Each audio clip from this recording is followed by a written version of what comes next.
नगोछा 0 माइल।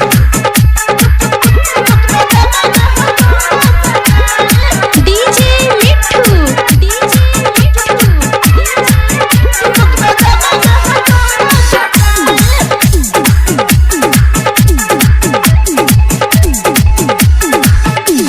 सोनिया के हवा की छोड़ी, सोनिया के हवा की छोड़ी कॉलन टट्टा बाई, सोनिया के हवा की छोड़ी कॉलन टट्टा बाई।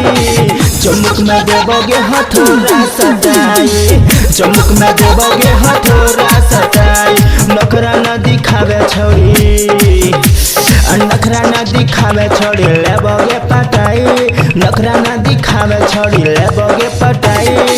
चमुक में देवोगे हथौड़ा सटाई, चमुक में देवोगे हथौड़ा सटाई। सुनिए हैं नगोछा से शिवानी रिकॉर्डिंग स्टूडियो का शानदार प्रस्तुति। डीजे मिट्ठू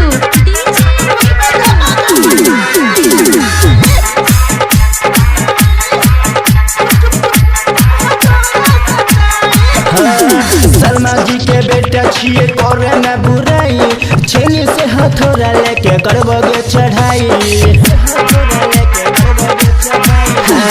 सलमा जी के बेटा छिए करे न बुराई, छेनी से हथौड़ा लेके करबोगे चढ़ाई।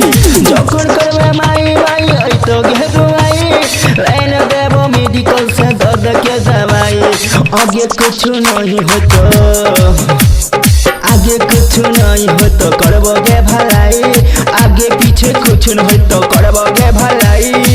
चुमुक में देबोगे हथौड़ा सटाई, चमुक में देबोगे हथौड़ा सटाई।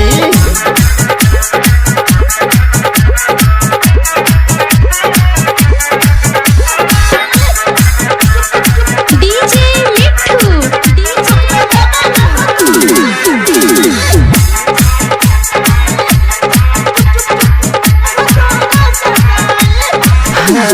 सोना छोड़ी हमरा तो हम बुझा न मावाली, बंद खिड़की के खोल दे छिए गे केवारी, खोल दे छिए गे केवारी। सोना के छोड़ी तो हम बुझा न मावाली, बंद खिड़की के खोल दे छिए गे केवारी। चंदू यानी कसम करे हर चलाली, ओकरे घर के बनी जेबा छोड़ी घर वाली। माजा देबो भीतर से, मजा देबो भीतर से जब अइतोगे मलाई, मजा देबो भीतर से जब खइबी गे मलाई। चमुक में देबोगे हथौड़ा सटाई, चमुक में देबोगे हथौड़ा सटाई। शिवानी रिकॉर्डिंग स्टूडियो नगोछा 0 माइल।